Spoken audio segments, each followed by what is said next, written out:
जय हिंद दोस्तों। आने वाले कुछ दिन डिसाइड करेंगे कि सेंट्रल लेवल पे बीजेपी की सरकार बनी रहेगी या बीजेपी साफ हो जाएगी। आने वाले कुछ दिन डिसाइड करेंगे कि मोदी सरकार कंटिन्यू करेगी या नहीं करेगी सेंट्रल लेवल पे। हाँ जी, तो ये सिर्फ बिहार के इलेक्शन नहीं रह गए, अब ये पूरे इंडिया लेवल के सेंट्रल लेवल के इलेक्शन बन चुके हैं।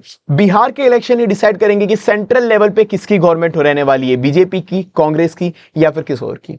तो हालांकि कौन, मोदी जी ने पहले क्योंकि क्लेम करा था अब की बार 400 पार, पर अपन सबको पता है हुआ क्या था, 240 एक्चुअल वोट आए थे, जिससे बीजेपी अपनी गवर्नमेंट भी मेजोरिटी भी प्रूव नहीं कर पाई थी और उन्हें छोटे छोटे प्लेयर्स के साथ अलायंस करके, गठबंधन करके अपनी सरकार बनानी पड़ी थी, जिसका खामियाजा मोदी गवर्नमेंट को अब भुगतना पड़ सकता है। तो आइए जानते हैं कौन दो मेन प्लेयर है जो अब डिसाइड करेंगे कि सरकार किसकी बनेगी। तो पहले मेन प्लेयर है हमारे नीतीश जी जो हमारे बिहार के सीएम है, और दूसरे वन एंड ओनली चंद्र कुमार जी नायडू जो हमारे आंध्रा के सीएम है। अब ये दो मेन प्लेयर है जो डिसाइड करेंगे सेंट्रल गवर्नमेंट कौन चलाएगा, मोदी जी या हमारे राहुल गांधी जी। मैं कुछ और नाम लेने वाला था, चलो छोड़ो, ठीक है। तो अब ये लोग डिसाइड करेंगे। हालांकि ये सब बताने के पहले कि कैसे बिहार का इलेक्शन पूरी सेंट्रल गवर्नमेंट चेंज कर सकता है, ये बताने के पहले मैं आपको कुछ इंडिया की हिस्ट्री में ले जाना चाहूंगा कि ऐसा पहले भी हो चुका है जब छोटे छोटे प्लेयर्स ने मिलकर पूरी की पूरी सरकार बदल दी थी, तख्ता पलट कर दिया था। तो आइए जानते हैं एक बार इंडिया की हिस्ट्री। तो अपन सबको यह तो पता है कि 1975 के अंदर इंदिरा गांधी की सरकार थी, कांग्रेस की सरकार, पर उस वक्त इलाहाबाद हाई कोर्ट के अंदर केस चल रहा था इंदिरा गांधी के ऊपर कि 1971 के जो इलेक्शन हुए थे उसके अंदर फ्रॉड हुआ था, चीटिंग हुआ था और वो इलेक्शन सही नहीं है। तो इस वजह से इलाहाबाद हाई कोर्ट ने फैसला सुना दिया कि वो इलेक्शन इनवैलिड है, जिसकी वजह से सरकार गिर चुकी थी, इंदिरा गांधी को पीएम पोस्ट से रिजाइन करना पड़ सकता था। पर इंदिरा गांधी ने वो करा जो शायद कोई सोच भी ना सकता, जिसकी वजह से आज भी कांग्रेस पार्टी को सुनना पड़ता है लोकतंत्र की हत्या, इमरजेंसी डिक्लेयर कर दी थी। तो 2 साल तक लगातार इमरजेंसी रही। इमरजेंसी के अंदर जितने भी सामने वाले अपोजिशन पार्टी के नेता थे सबको जेल में डाल दिया गया। मीडिया, न्यूज़पेपर, सब पे सेंसरशिप लगा दी गई। सेंसरशिप मतलब कि अगर किसी भी बंदे को न्यूज़पेपर में कोई आर्टिकल लिखना है, मीडिया लिखना है, जर्नलिस्ट वगैरह को, तो उन्हें गवर्नमेंट से परमिशन लेनी पड़ेगी, गवर्नमेंट से अप्रूव कराना पड़ेगा वो क्या लिख रहे हैं किसी भी चीज के बारे में। तो उस वक्त लोकतंत्र की हत्या कर दी गई थी और लोगों को यह लगा। उसके बाद इंदिरा गांधी ने जब 2 साल बाद 1977 के अंदर वापस से इलेक्शन कराए तो इंदिरा गांधी को हालांकि लगा था कि लोग ये सब भूल चुके होंगे, नहीं, पर उस वक्त नारे लगना शुरू हो गए थे, इंदिरा हटाओ देश बचाओ, इंदिरा हटाओ लोकतंत्र बचाओ। तो उस वजह से 1977 तक लोगों के दिमाग में ये चीज फिट हो चुकी थी कि इस बार इंदिरा गांधी नहीं आएगी। और पहली बार नॉन कांग्रेस गवर्नमेंट बनी थी, that is Janata party. Janata party 1977 के अंदर बनी थी, जो पहली एक नॉन कांग्रेस पार्टी थी जिसने इलेक्शन जीता था। हालांकि ये छोटी छोटी पार्टीज का अलायंसेस था, गठबंधन था, तो इस वजह से छोटी छोटी पार्टीज की आपस में नहीं बनी, आपस में उनके बीच में डिस्प्यूट होते रहे, क्योंकि सबकी पॉलिसीज अलग थी, रूल करने का तरीका अलग था। तो अंदर जितने भी लोग थे उन लोगों की आपस में नहीं बनी, तो जनता पार्टी के पीएम को रिजाइन करना पड़ा था, दैट इज मोरारजी देसाई। तो मोरारजी देसाई ने 1979 के अंदर 2 साल के अंदर रेजिग्नेशन दे दिया था। पर उसके बाद अब मेन गेम शुरू होता है कि कैसे छोटे छोटे प्लेयर अपनी सरकार बना देते हैं। तो जैसे ही 1979 में मोरारजी देसाई ने रिजाइन करा था, उसके बाद एक नए छोटे प्लेयर की शक्ल सामने आई, दैट इज चरण सिंह। तो 1979 में चरण सिंह, जिस बंदे के पास केवल 60 सीट थी, वो बंदा अपनी सरकार बना लेता है। वो बंदा कैसे अपनी सरकार बना लेता है, क्योंकि लोग इंदिरा गांधी के खिलाफ तो भड़के हुए थे, तो उस वजह से चरण सिंह ने कांटेक्ट करा कांग्रेस को, इंदिरा गांधी को, कि मैं आपको सपोर्ट देता हूं और अपन दोनों मिलकर गवर्नमेंट बना देते हैं, पर पीएम कौन बनेगा, वो बनेंगे चरण सिंह। तो उन्होंने इंदिरा गांधी के साथ मिलकर पीएम बन चुके थे। तो ये एक 60 सीट वाला बंदा भी जब गवर्नमेंट चला सकता है, तो इस बार 2025 के अंदर क्या होने वाला है, आइए देखते हैं।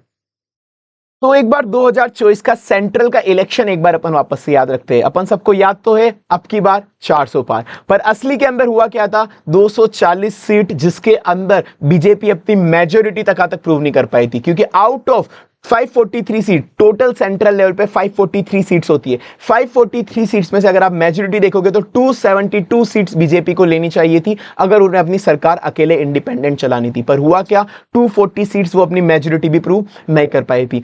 उस वक्त बीजेपी ने गठबंधन करा था, अलायंस करी थी 2 जनों के साथ, 2 मासूम से चेहरे जो आपको दिख रहे होंगे। तो बीजेपी के आई थी 240 सीट्स। उसके बाद उन्होंने चंद्र कुमार जी नायडू, जो एक आंध्रा के सीएम है, उनके साथ गठबंधन करा, जिनके साथ उनको उनको मिली 16 सीट्स। और वैसे ही नीतीश जी जो बिहार के सीएम है उनके साथ उन्होंने अलायंस करा और वहां से उनको मिली 12 सीट, और बाकी की रिमेनिंग 25 सीट्स उन्हें स्मॉल स्मॉल अलायंसेस से मिल चुकी थी। ये सब अलायंस करने के बाद, गठबंधन बनाने के बाद बीजेपी की सरकार बनी थी। 293 सीट्स, दैट इज एनडीए को 293 सीट्स पूरी हुई थी। तो अब आपको दिख रहा होगा ऑलरेडी बीजेपी बहुत मार्जिन पे है। नीतीश जी, नायडू और बाकी स्मॉल स्मॉल अलायंसेस की वजह से बीजेपी के पास खुद के पास अपनी मेजोरिटी नहीं है। इसी वजह से बिहार का इलेक्शन पूरा का पूरा सेंट्रल लेवल पे गेम बदल सकता है। आइए अब जानते हैं कि आने वाला बिहार का इलेक्शन कैसे सेंट्रल लेवल पे बीजेपी को गिरा सकता है और सरकार बदल सकता है। पर उसके पहले चैनल याद रख के सब्सक्राइब कर लीजिएगा और बेल आइकन पे भी एक छोटा सा क्लिक कर दीजिएगा ताकि जो भी नोटिफिकेशन है वीडियो की वो आपको मिल जाए। सब्सक्राइब याद से करना है, ठीक है। अब सर 2025 का जो इलेक्शन है वो एक बार जानने के पहले अपन एक बार देख लेते हैं 2020 के इलेक्शन को एक बार, क्योंकि 2020 के जो आपको इलेक्शन के आंकड़े दिख रहे होंगे अभी स्क्रीन पर, वो ही डिसाइड करेंगे 2025 में क्या होने वाला है। तो 2020 के इलेक्शन जो बिहार के अंदर हुआ था उस पर एनडीए ने गवर्नमेंट बनाई थी 125 सीट के साथ, और टोटल जीतने के लिए चाहिए थी 122 सीट्स। मतलब बीजेपी जिसको अभी अपन एनडीए है वो 125 सीट से उसने अपनी गवर्नमेंट बनाई थी। पर आपको जान के वापस से हैरानी होगी कि बीजेपी के पास यहां पर भी खुद की मेजोरिटी नहीं थी।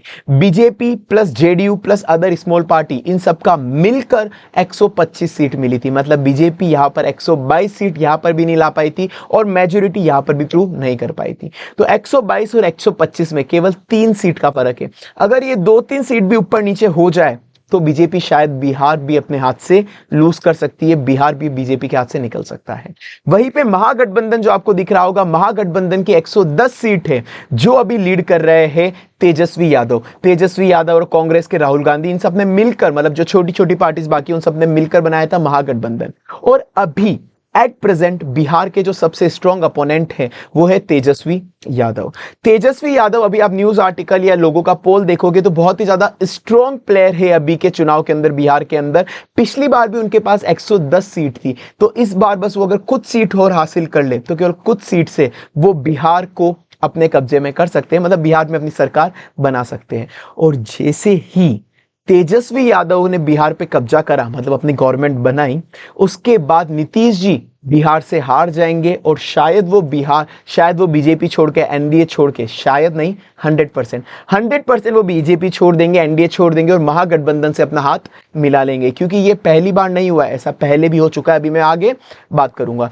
और ये चीज नीतीश जी के बैक माइंड में ऑलरेडी है कि शायद वो इस बार बिहार इलेक्शन हार सकते हैं, क्योंकि इस बार उन्होंने बहुत सी फ्री स्कीम्स भी चलाई। जैसे रिसेंट स्कीम थी कि जितनी भी गवर्नमेंट में, जितनी भी वहां पर वुमेन है बिहार के अंदर, वहां पे सबके अकाउंट में 10-10 हजार रुपए जमा कराए ताकि वो कुछ भी जैसे तैसे करके थोड़े बहुत वोट हासिल कर सके। तो अगर तेजस्वी यादव इस बार जीत जाते हैं तो कैसे इस बार सरकार बदलेगी वो जानते हैं। तो अगर तेजस्वी यादव जीत गए तो मैंने कहा नीतीश जी हाथ मिला लेंगे महागठबंधन से और बीजेपी एनडीए का हाथ छोड़ देंगे, क्योंकि ये पहली बार नहीं हुआ है। अगर आप उनकी नीतीश जी की हिस्ट्री देखेंगे तो नीतीश जी की हिस्ट्री बड़ी साफ है। 2013 में उन्होंने बीजेपी छोड़ा था, 2015 में कांग्रेस ज्वाइन करी थी, 2017 में बीजेपी ज्वाइन करा, 2022 के अंदर महागठबंधन ज्वाइन करा और 2024 में रिसेंटली बीजेपी ज्वाइन करा। मतलब नीतीश जी सब लोगों से थोड़े थोड़े साल रिश्ता निभाते हैं, वो सब लोगों से व्यवहार निभाते हैं। और इससे साफ दिख रहा है कि 2025 में अगर बिहार उनके हाथ से गया तो वो वापस से महागठबंधन में जाके अपना रिश्ता निभाएंगे। और जैसे ही नीतीश जी ने बीजेपी छोड़ा, मतलब वो बिहार का इलेक्शन हारे और बीजेपी अगर उन्होंने छोड़ा, तो पूरा का पूरा सेंट्रल लेवल पे गेम बदल जाएगा। क्योंकि नीतीश जी के पास है 12 सीट एमपीस की, मेंबर ऑफ पार्लियामेंट, जो लोकसभा की उनके पास 12 सीट है। और वो 12 सीट अगर एनडीए ने लूज कर दी, बीजेपी से अगर वो सीट चले गई, तो मोदी जी के पास बचेगी 281 सीट, मतलब एनडीए के पास बचेगी 281 सीट। जो अभी 293 है वो रिड्यूस होके घट के रह जाएगी 281 सीट्स। और अभी भी हालांकि मोदी सरकार अभी भी मेजोरिटी में है, 272 सीट मिनिमम चाहिए, उनके पास अभी भी 281 सीट है, अभी भी मेजोरिटी में। पर अब गेम बदल सकते हैं एक बंदे, जो है नायडू जी के पास 16 सीट है। वो 16 सीट वो कभी भी इधर उधर कर सकते हैं। अगर आप कोई भी न्यूज आर्टिकल या नायडू जी के बारे में पढ़ेंगे तो वहां पर हर न्यूज आर्टिकल और हर रिपोर्ट में लिखा होता है नायडू जी पॉलिटिकली बहुत ज्यादा शार्प और स्मार्ट बंदे हैं। जैसे आम इंसान होते हैं, बेसिक चीजें उनको जहां पर भी फायदा मिला वो चले जाएंगे। तो अगर कांग्रेस एक अच्छा सा मूव खेल जाए, अच्छा सा गेम खेल जाए, राहुल गांधी को पीछे कर ले पीएम कैंडिडेट से, कि पीएम कैंडिडेट राहुल गांधी नहीं, वो नायडू जी को ऑफर कर दे कि कांग्रेस की तरफ से पीएम कौन होंगे, नायडू जी। तो उस केस के अंदर नायडू जी कांग्रेस ज्वाइन कर सकते हैं, क्योंकि उनको यहाँ पे पीएम का पद मिल रहा है। उस केस के अंदर 16 सीट और एनडीए बीजेपी लूज कर देगी और बीजेपी के पास बचेगी ओनली 265 सीट्स, जो कि 272 से भी कम है। मतलब अब बीजेपी मेजोरिटी में नहीं रही और सरकार गिर चुकी है। कांग्रेस आके अपनी मेजोरिटी प्रूव कर देगी, क्योंकि बीजेपी की सरकार तो अब गिर चुकी है। तो ये पूरी चेन अगर कामयाब हो गई, जिसकी अच्छी खासी चांसेस अभी प्रेडिक्ट करी जा रही है, तो बीजेपी सेंट्रल लेवल से सरकार बीजेपी की हट जाएगी। और इवन अगर सेंट्रल लेवल से बीजेपी की सरकार हटी, तो ये भी सुनने में आ रहा है कि महाराष्ट्र के जो भी नेता है वो भी कांग्रेस के साथ हाथ मिला लेंगे और महाराष्ट्र को भी रूल करेगी कांग्रेस। तो अगर बिहार इलेक्शन हार जाता है, मतलब नीतीश जी बिहार में इलेक्शन हार जाते हैं, तो वो बीजेपी छोड़ देंगे और उनके छोड़ने के बाद सारा का सारा गेम रहेगा नायडू जी के हाथ में। और नायडू जी ने अगर बीजेपी छोड़ दी, मतलब एनडीए छोड़ दी, तो सरकार पूरी रातों रात बदल सकती है। तो ये सब तो था पूरा का पूरा मास्टर प्लान। कांग्रेस अगर कोई मास्टर प्लान लेके बैठी है, तो ऑफकोर्स बीजेपी भी कोई ना कोई मास्टर प्लान तो लेके बैठी ही होगी। आपकी क्या राय है, बीजेपी का क्या मास्टर प्लान, मास्टर स्ट्रोक हो सकता है इस वाली पूरी रणनीति से बचने के लिए? वो मुझे कमेंट सेक्शन में याद से बताइएगा और साथ में चैनल याद रखें सब्सक्राइब कर लीजिए।